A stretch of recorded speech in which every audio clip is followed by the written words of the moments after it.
les questions avec la salle seront après. Donc pour revenir au discours de Macron du mois de septembre qui parlait de souveraineté européenne, je m'interrogeais sur l'idée d'une politique industrielle européenne. Est-elle possible? Si oui, pourquoi? Sinon, pourquoi? François Asselineau, est-ce que vous voulez répondre à cette question? Vous commencez? Oui, enfin, non.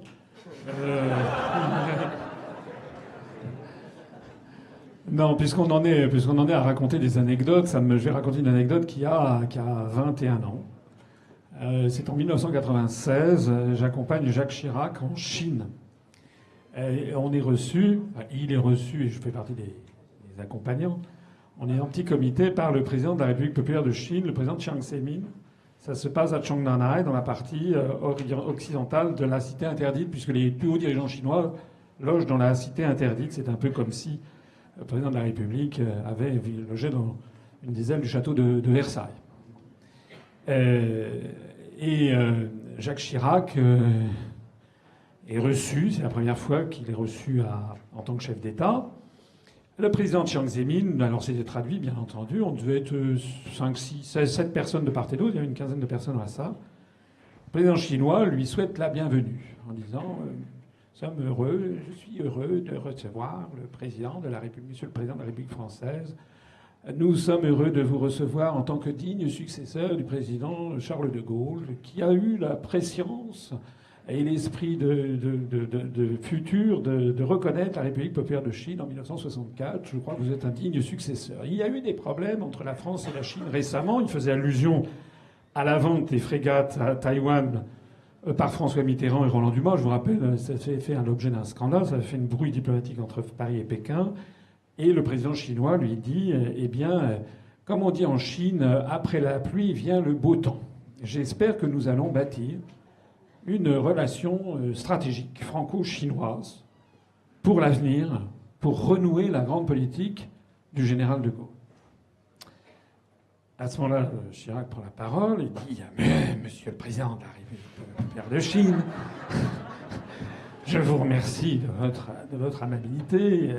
Effectivement, je suis à tête du mouvement qui se réclame de la pensée de Charles de Gaulle. Mais je tiens à vous dire que désormais, la France a une stratégie qui est de créer une Europe unie. Et donc, en réalité, notre stratégie, c'est d'avoir des partenariats avec nos partenaires, et notamment avec l'Allemagne.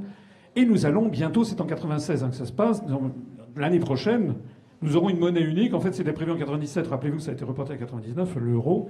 Et nous aurons une monnaie unique. Et donc, la politique étrangère de la France, c'est d'abord la construction d'une Europe unie.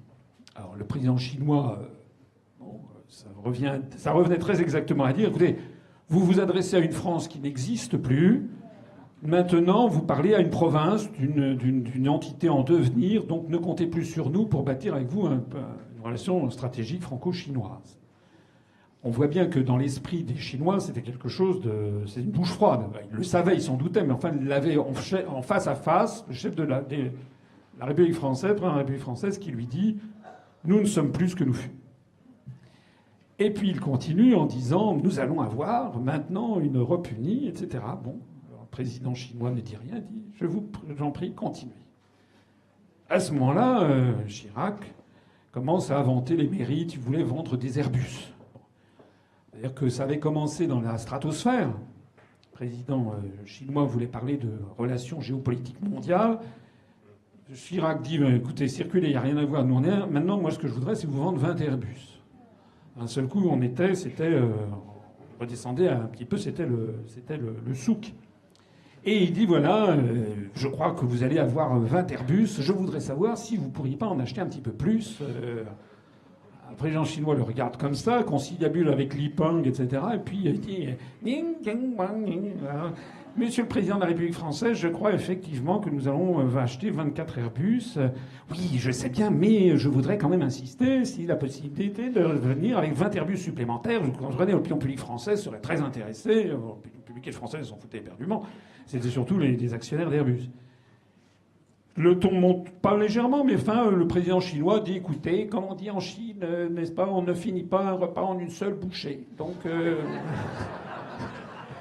avez-vous d'autres sujets, monsieur le président de la République française? Alors oui, je voudrais maintenant vous parler du TGV, du projet de TGV entre Paris et entre Pékin et Shanghai. En fait, c'était un VRP. Vous savez que la France est le leader mondial du TGV grâce à Alstom. Moi, je suis d'une génération où, quand on allait faire de la grande exportation, on parlait d'Alstom. Et nous sommes les leaders mondiaux. Vous savez qu'il y a une offre française très extraordinaire qui est la meilleure du monde. Donc je pense qu'il faudrait, vous parliez de partenariat, Monsieur le Président de la République populaire de Chine tout à l'heure, eh bien voilà, il faudrait faire le TGV Pékin-Shanghai. Président chinois, il dit oui, nous avons envoyé des équipes, nous savons très bien que Alstom est le leader mondial. Nous avons envoyé des équipes d'ingénieurs qui étudient de façon très approfondie l'offre d'Alstom. Et c'est alors, ils sont malins les Chinois, qu'il dit, mais il y a quelque chose, Monsieur le Président de la République française, que je ne comprends pas. Alors je dis, oui, si je peux vous répondre à votre question. Et puis il lui dit, Monsieur le Président de la République française, il y a 3 semaines, dans le siège, je me rappelle encore, dans le siège dans lequel vous êtes assis, là, il y a 3 semaines, je recevais son Excellence, le chancelier d'Allemagne, Monsieur Schröder, qui était venu m'expliquer que pour le TGV, le train à grande vitesse entre Pékin et Shanghai, je devais absolument retenir l'offre allemande de chez Siemens, la ICE, qui était beaucoup bien meilleure que l'offre française. Alors je voudrais savoir ce que vous en pensez, et je ne comprends pas, vous m'avez dit que votre stratégie est d'avoir un partenariat franco-allemand, et vous me dites qu'il faut que j'achète français et pas allemand.